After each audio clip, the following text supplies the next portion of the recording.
আজকে আপনাদের সাথে অত্যন্ত দুঃখের সাথে জানাই দিচ্ছি যে গণপ্রজাতন্ত্রী বাংলাদেশ একটি বৃহত্তম মুসলিম রাষ্ট্র। এই বাংলাদেশের আইনজীবী সমাজ বাংলাদেশের প্রথম শ্রেণীর নাগরিক হিসাবে সকল মহলে স্বীকৃত। এই আইনজীবীদের মধ্যে গতকালকে আপনারা জানেন ইসকন এমন একটা সংগঠন যে ইসকন সেই পার্শ্ববর্তী দেশের চক্রান্তে বাংলাদেশের শান্তি এবং শৃঙ্খলাকে নষ্ট করার জন্য বিভিন্নভাবে চক্রান্ত এবং ষড়যন্ত্র করছে। সেই চক্রান্ত এবং ষড়যন্ত্রের ফলে ইসকনের সর্বোচ্চ নেতাকে রাষ্ট্রদ্রোহী মামলা গ্রেপ্তার করেছেন। রাষ্ট্রদ্রোহী মামলা গ্রেপ্তার করার পরে তাকে কালকে যখন চট্টগ্রাম মহানগর আদালতের কোর্টে তোলা হয়েছিল, রাষ্ট্রপক্ষের একজন আইনজীবী, সরকার পক্ষের একজন আইনজীবী, সরকারি অ্যাসিস্ট্যান্ট পাবলিক প্রসিকিউটর জামিনের বিরোধিতা করেছিলেন। এটা ছিল তার অপরাধ। এই অপরাধের কারণে এরপরে মাননীয় আদালত সেই সন্ত্রাসী রাষ্ট্রদ্রোহী ইসকনের নেতা জামিন নামঞ্জুর করে কারাগারে পাঠিয়েছিলেন।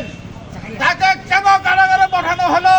তারা সারা চট্টগ্রাম জুড়ে এক সন্ত্রাসের রাজত্ব কায়েম করলেন। তারা সেই চট্টগ্রাম কোর্টের পাশে কোর্ট মসজিদকে হামলা করে ভাঙচুর করে কোর্ট মসজিদকে তছনছ করেছেন। তারা একটা ইস্যু সৃষ্টি করতে চাচ্ছেন যে তারা যদি এই দেশের কোর্টকে হামলা করে ভাঙচুর করে, আমরা যদি আবার হিন্দুদের উপর আক্রমণ করি, তাহলে পার্শ্ববর্তী দেশের ওই রাষ্ট্র উচ্চ কণ্ঠে বলার সুযোগ পাবে যে বাংলাদেশের হিন্দুরা নিরাপদ নয়। কিন্তু আমরা সেই সুযোগ তাদেরকে দেব না। আমাদের দেশের হিন্দুরা আমাদের কাছে নিরাপত্তার সাথে তারা বসবাস করবে, কিন্তু ওই যে উচ্ছৃঙ্খল উগ্রবাদী ইসকন তাদের যা ঠাই বাংলাদেশে হবে না। বাংলাদেশের বিরুদ্ধে কোনো ষড়যন্ত্র তাদেরকে করতে আমরা দিব না। এই আজকে সেই আইনজীবী যখন মসজিদ ভাঙার জন্য বাধা দিতেছিলেন, তখন তাকে সেখানে নৃশংসভাবে কুপিয়ে গলা কেটে হত্যা করেছে। এই তার ছবি আপনারা দেখতে পাচ্ছেন। সংগ্রামী বন্ধুগণ, আজকে তারই প্রতিবাদে আমরা চরপোষণের আইনজীবী বন্ধুগণ, চরপোষণের আইনজীবীরা, চরপোষণের মহারণরা, চরপোষণের দলমত নির্বিশেষে সকল দলের মানুষ যারা বাংলাদেশি, আমরা আমাদের এখানে সকল দলের লোক আছে, এমনকি হিন্দু ভাইয়েরাও আছে। অতএব আমরা সকলে মিলে এই ঘটনার তীব্র প্রতিবাদ এবং নিন্দা জানাই।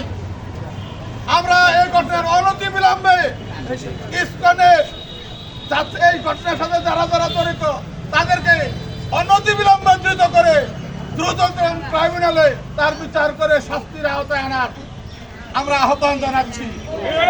আমরা জোর দাবি জানাচ্ছি ইসকনকে বাংলাদেশে নিষিদ্ধ করা হোক। ইসকনের পুরো কর্মকাণ্ড বাংলাদেশে 1 ইঞ্চি মাটিতেও চলতে দেওয়া হবে না। আজকে আপনারা আমাদের এই কর্মসূচিতে আপনারা যেহেতু অংশগ্রহণ করেছেন, কষ্ট করেছেন, আপনাদেরকে ধন্যবাদ জ্ঞাপন করলে আমার বক্তব্য শেষ করছি।